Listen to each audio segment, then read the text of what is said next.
team's press conference here at Suzuka ahead of the FIA Formula One Japanese Grand Prix. Joining us, we have Laurent Mekies, Andrew Shovlin and Ayao Komatsu. And Laurent, if I start with you, there has been so much focus on Liam and Yuki in the build-up to this race. So can we start by talking about them? And Liam, first of all, what kind of a driver has rejoined your team this weekend? Look, Liam is in a good place. He's in good spirit. I'm not going to tell you that he was happy about the news last week, because certainly it was difficult to digest. But honestly, the next day he was with us in Faenza doing the seat feed. The day after he was back in the sim, and here we are in Japan. So he's in good spirit. He knows he has an important role to play with us in the battle we have in the midfield. He knows he has a point to prove out there. So, we are all very conscious that his talent is there, and it's about finding the right conditions to extract it back out of him.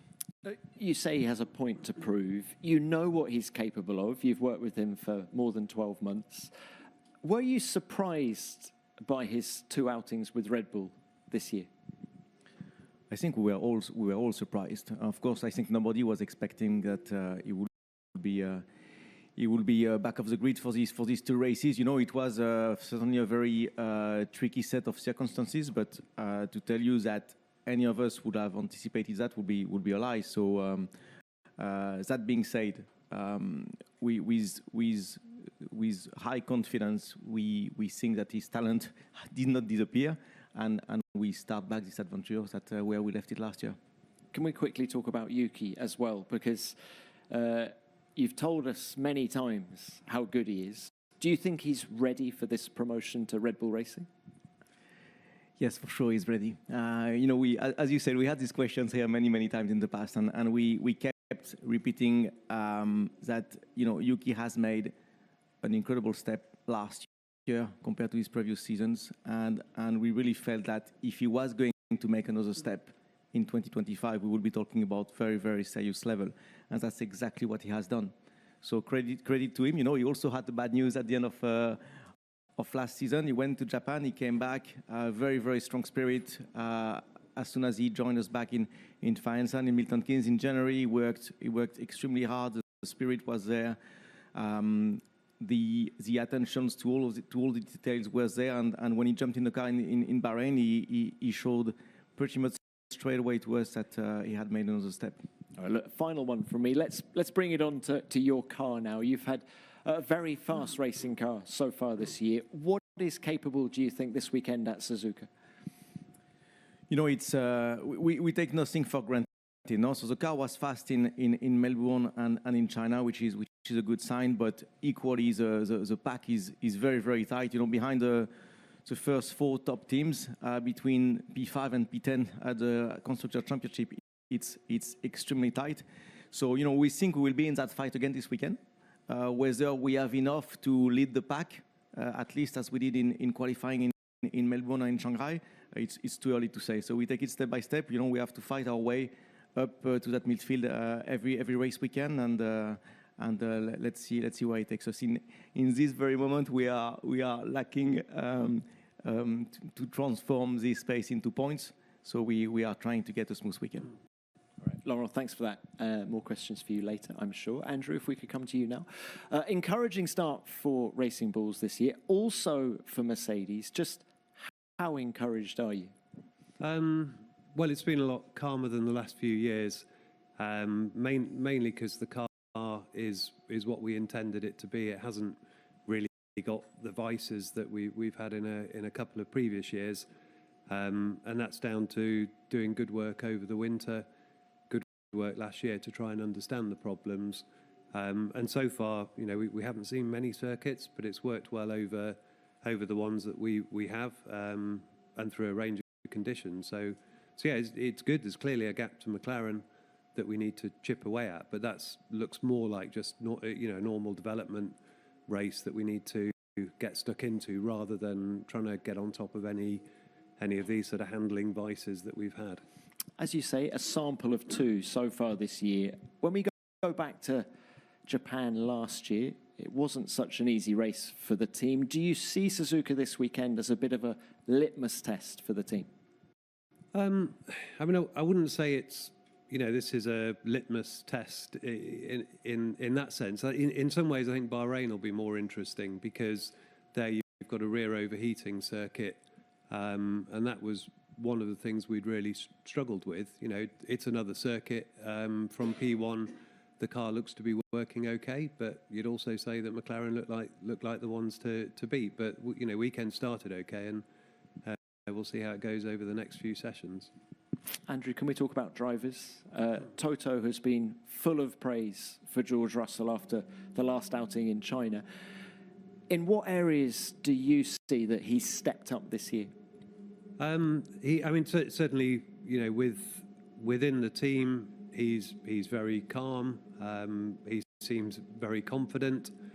He's done a great job in the first two races, so that's been really encouraging. But he just, as I said, just seems to be very relaxed in his position in the team now, and he's just going about getting the points, trying to qualify as well as he can. Front row in China was very encouraging. And he's pushing us hard to improve, and he's doing a lot of work himself. What about the debutant Kimi Antonelli? Have you been impressed by everything he's done?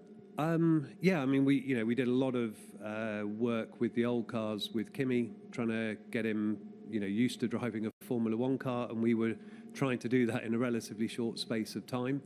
From the first time we put him in an F1 car, you could see that he was going to be a decent F1 driver, and we had high expectations. But if you look at how he performed in that wet race in Melbourne, that was quite exceptional for someone in their first race. And while we did a lot of mileage with him in the TPC testing, he's not running with other cars. So this is the first opportunity you can put him in those racing situations.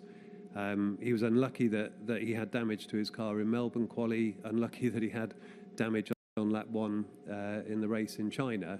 But from what we've seen, really impressed and reassuring that he's only going to get better from where he is already.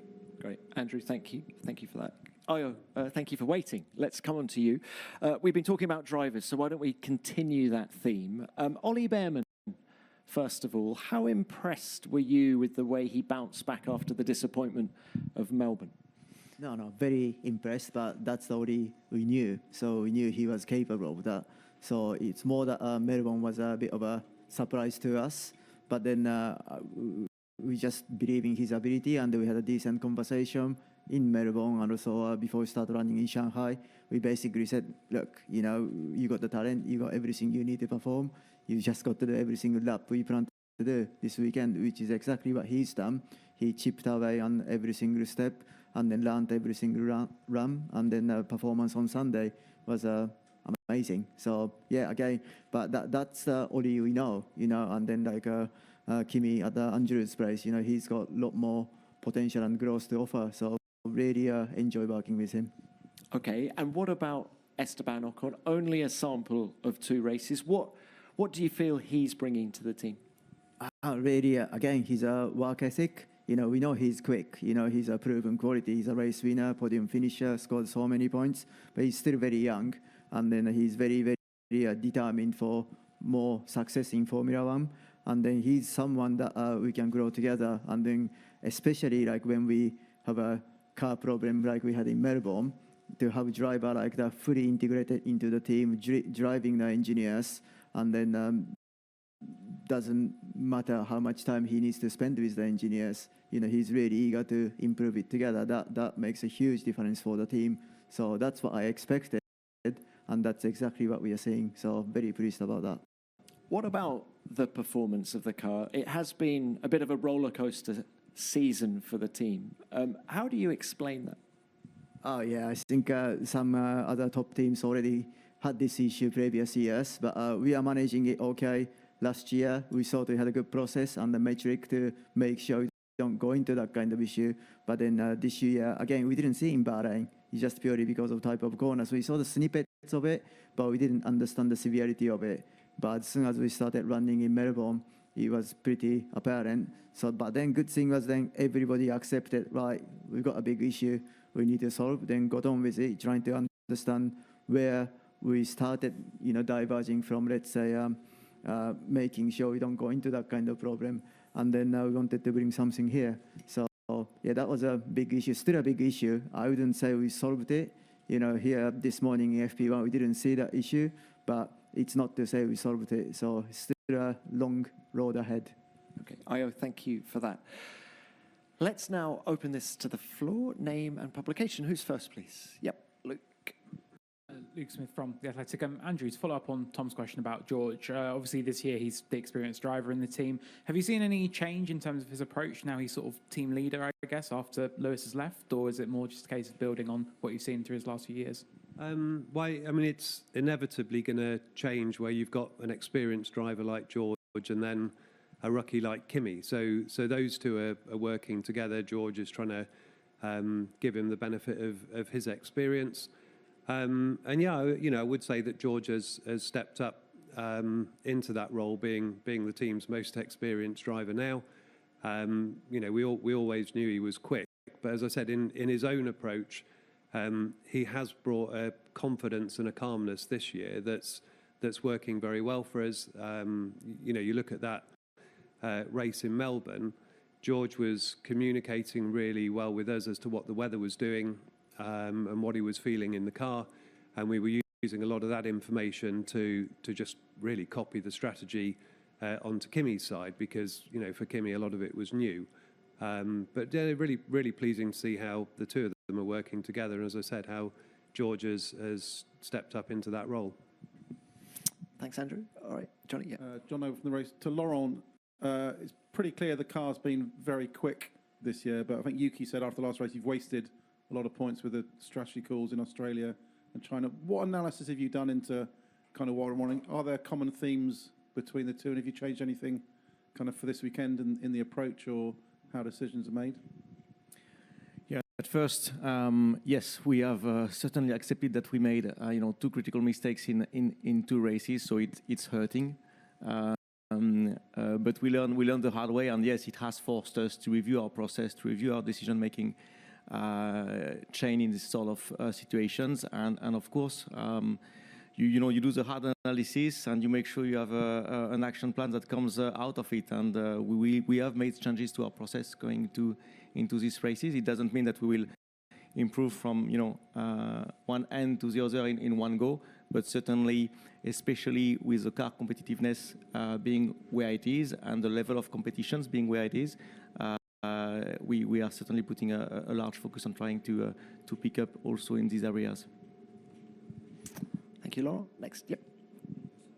Shiga Sports Japan, question for Komatsu-san. We have Yuki Tsunoda, Honda Racing, Ryo Hirakawa in FP1, and Ayao Komatsu with Toyota Gazoo Racing. Would you consider Japan now as one of the leading Formula One nations? And what else could we do to make Formula One more popular in Japan?